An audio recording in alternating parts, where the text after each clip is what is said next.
മോനെ, എത്രയായാലും നിന്റെ അച്ഛനല്ലേ, ഇങ്ങനെ കടുത്ത വാക്കുകളൊന്നും പറയരുത്. പറയും. ജീവിതത്തില് ഒറ്റപ്പെട്ടു പോയ എന്റെ അമ്മയുടെ കണ്ണീര് കണ്ട് വളർന്നവനെ ഞാൻ. പറയുക മാത്രമല്ല, ഇനി എന്റെ വീട്ടിലേക്ക് കയറി വന്നാ ഗതികെട്ട് വല്ലതും പ്രവർത്തിച്ചു പോകും ഞാൻ.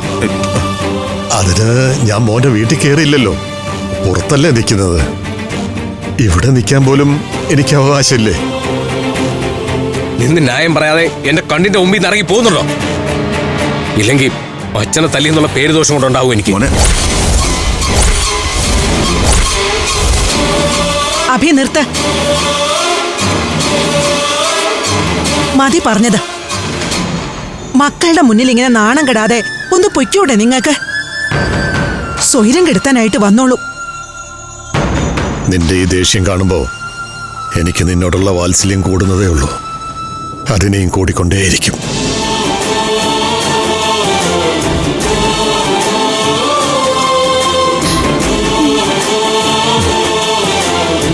കൃഷ്ണ, നിക്ക്, ഞാനും വരാം. വന്നേച്ചാ മതി.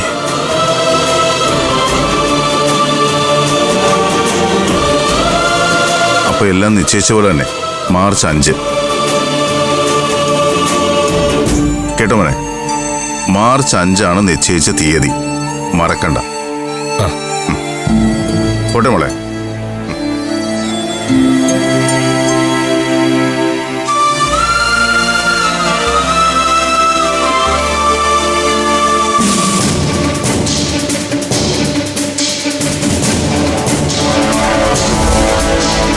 അനിയത്തിമാരുടെ കണ്ണു വെട്ടിച്ച് ഇതെടുക്കാൻ കുറച്ച് പാടുപെട്ടു. അവരേതൊന്നും അറിയിച്ചിട്ടില്ല. പെട്ടെന്നവരെ മുമ്പിൽ കണ്ടപ്പോൾ പരിഭ്രമിച്ചു പോയി.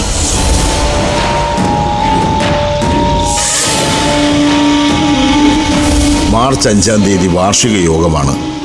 അന്നത്തെ കമ്മിറ്റിക്ക് മുമ്പ് ഒപ്പിന്റെ സത്യാവസ്ഥ ബോധ്യപ്പെടുത്താൻ കഴിയണം. അത് കഴിഞ്ഞാൽ പിന്നെ ഒന്നും നടക്കില്ല. അഭിമന്യു ഒന്ന് ശ്രമിച്ചു നോക്ക്. ഈ മാർച്ച് 5 ലോണിന്റെ ഡേറ്റിന്റെ കാര്യം ചന്ദ്രൻ നിങ്ങൾ എങ്ങനെ അറിഞ്ഞ്? അമൃത പറഞ്ഞിട്ടുണ്ടാവോ?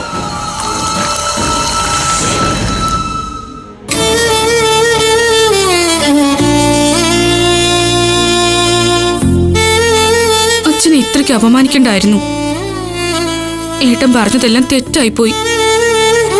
അച്ഛൻ ഒരുപാട് സങ്കടം ഉണ്ടായിട്ടുണ്ടാവും. അച്ഛൻ സങ്കടപ്പെടുന്നതിലാ നിനക്ക് വിഷമല്ലേ?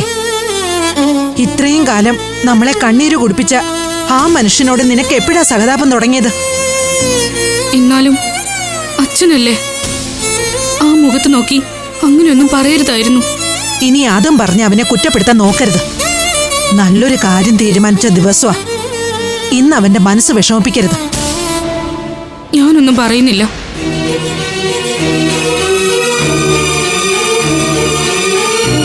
ചന്ദ്രനങ്ങൾ വന്ന് നിങ്ങളോടെല്ലാം പറഞ്ഞല്ലേ? പിന്നെ പറയാതെ. ഞങ്ങൾ അറിയാതെയാണ് ഇതൊക്കെ നടത്തേണ്ടത്. അങ്ങനെയാണോ നീ തീരുമാനിച്ചു വെച്ചിരിക്കുന്നത്? ഞാനൊന്നും തീരുമാനിച്ചിട്ടൊന്നുമില്ല. എന്ത് കാര്യത്തിനും എപ്പോഴും ഓരോ തടസ്സങ്ങളല്ലേ. അതുകൊണ്ട് ആരെ അറിയിക്കേണ്ടെന്ന് അമൃത തന്നെ പറഞ്ഞത്. എന്നിട്ട് അവള് എന്നെ എല്ലാവരുടെ പറയുകയും ചെയ്തു. ഞങ്ങൾ അറിഞ്ഞതുകൊണ്ട് എന്താ കുഴപ്പം? രഹസ്യമാക്കാനായിരുന്നു പ്ലാൻ. ഇനിയിപ്പോ എന്ത് രഹസ്യ? മാർച്ച് 5 കിട്ടിയല്ലേ പറ്റൂ. കെട്ടിയല്ലേ പറ്റൂന്നല്ലേ അവൻ പറഞ്ഞിട്ട് പോയത് എന്ന് തോന്നുന്നു. അതെന്താ അവൻ അങ്ങനെ പറഞ്ഞത്? ഒരു ഇഷ്ടക്കുറവ് പോലെ. ഫ്ലവേഴ്സ് സ്മാർട്ട് ഷോ ശനി ഞായർ ദിവസങ്ങളിൽ രാത്രി 9:30 ഫ്ലവേഴ്സിൽ.